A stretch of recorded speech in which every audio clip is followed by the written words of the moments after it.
Hello, everybody, and welcome to our online practice. After a lot of technical difficulties, I've realized that I think the best way to share practice with everybody is through a video, because then you guys have the freedom to practice any time of day, anywhere you want. So I hope that this video serves you all well. No matter whether you are here in Taipei or in the US or London or Nairobi or Tokyo or wherever you might be. I hope that our practice serves you well. So I think, and it's a difficult time to practice, and that's why it can be a good time to practice.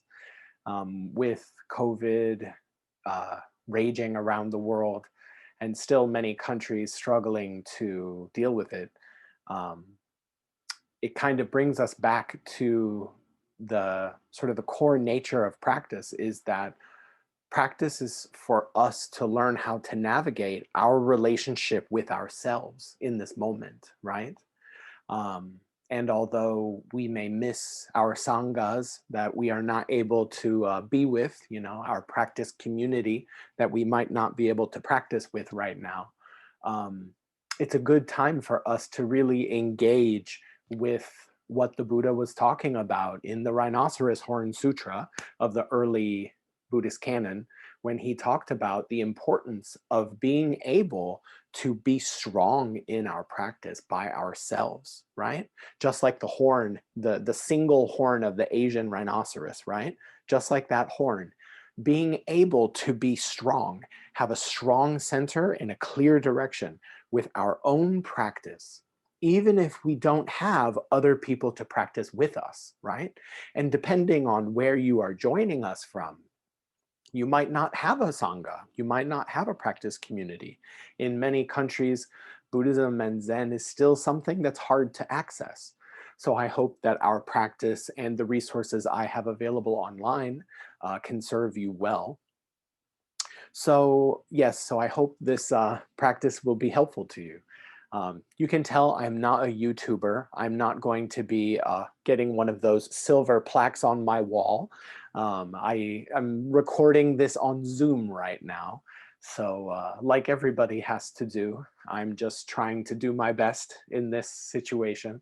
So I hope that you will focus more on the practice and less on the quality of the video, okay?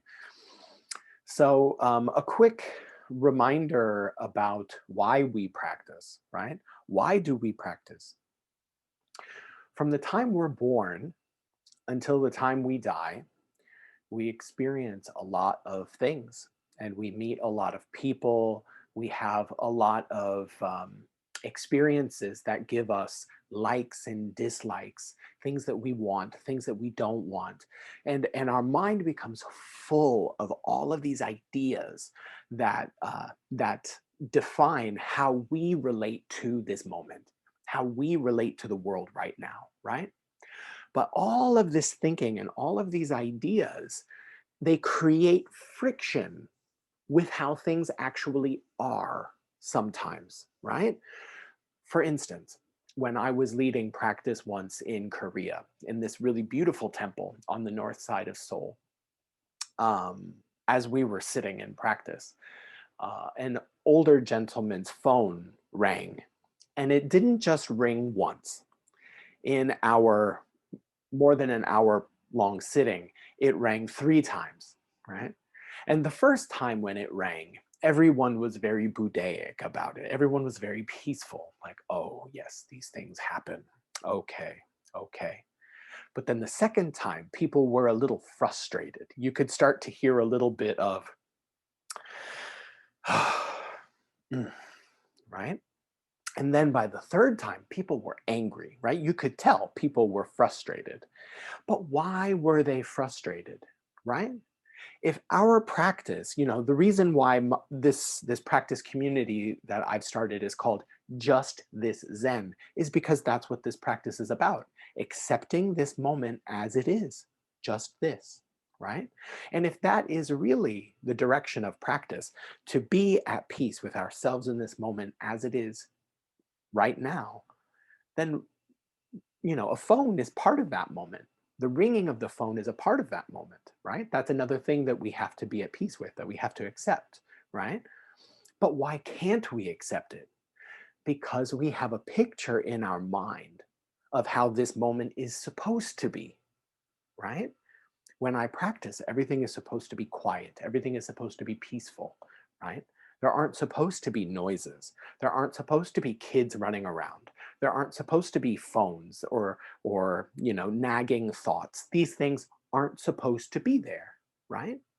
And it is that friction between that kind of thinking and reality in this moment that creates a lot of our suffering, our inability to sit peacefully with this moment just as it is, this bare plain moment, just this, right?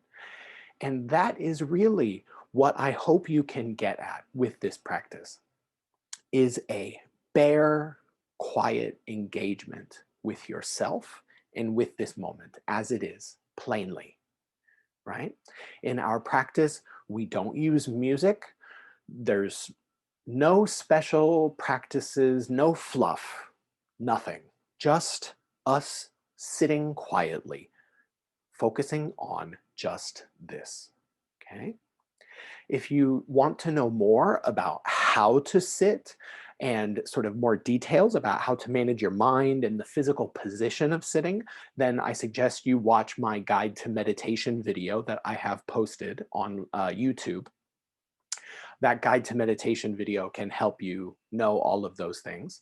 But for our practice today, all that we will be doing is we will start with 3 to 5 minutes of chanting. And when we chant this. I will also put it below, and maybe you can stop the video to see what this says. It says Mahabanya Paramilta. Mahabanya Paramilta. And Mahabanya Paramilta is the name of the Heart Sutra, which is one of the most important writings in all sects of Zen Buddhism. And the Heart Sutra digs into the innate emptiness of all things. And in that emptiness, it's not saying that these things don't exist. It's saying that they do not exist independently. That everything in existence is like waves in an ocean, right? These waves arise and then they return, right? But in the end, do they have an independent nature that is permanent, that is enduring? No, because what are they? They're just expressions of this ocean of existence in each moment, right? So, I am one of those waves in the ocean of existence. This computer is a wave in that ocean of existence, arising and then returning, right?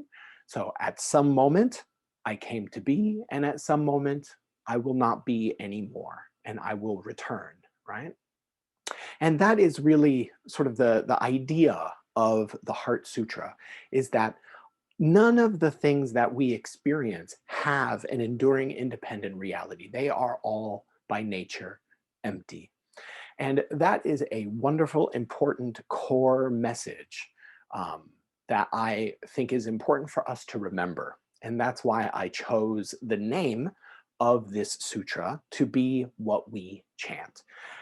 And as you chant, just chant comfortably in a normal voice and breathe when it feels natural to you, okay? And as we're chanting, we are not devoting ourselves to anything. It's not like prayer. It is simply just a point of focus in this moment that is dynamic. It's just a dynamic point of focus for our minds as we're sitting here. Because many times when we come to sit, our minds are still moving very quickly. And it's hard to just cut that and sit, right? So that's why chanting is a really helpful tool to help us slow down our minds so that we can then sit. Okay, so at the beginning of our practice, we will do 3 to 5 minutes of chanting, and the chanting is all cued with a bell. So you'll hear 3 strikes of the bell. I will do the chant 1 time slowly. And then when you hear the bell once more, you can chant together with me.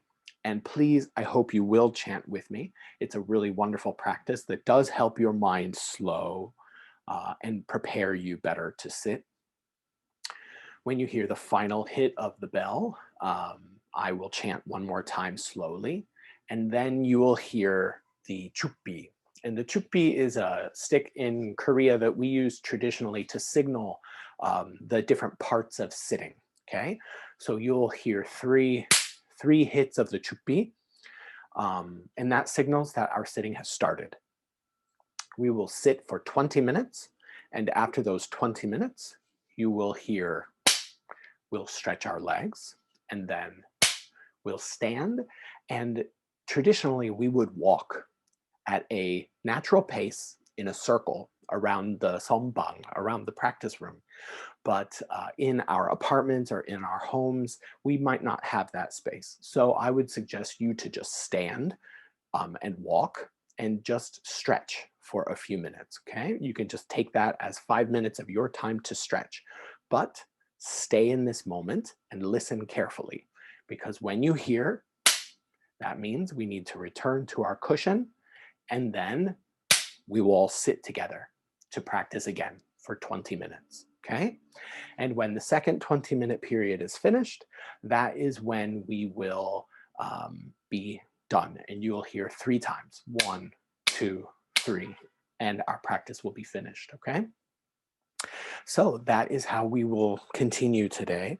And I'm always accessible online. You are welcome to send me emails if you would like one-to-one consultation, since I'm not able to practice with you in person.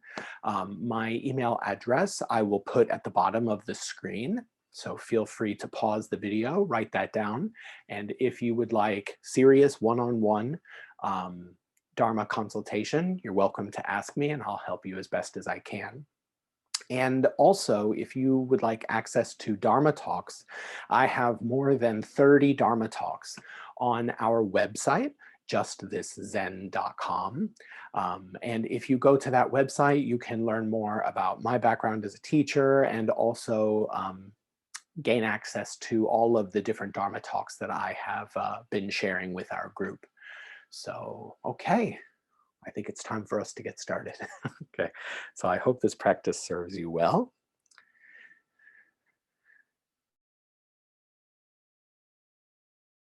Thank you for watching my video, and if you liked this content and you're interested in more content from Just This Zen, you're welcome to subscribe below, and whenever new videos come up, they will go straight to you.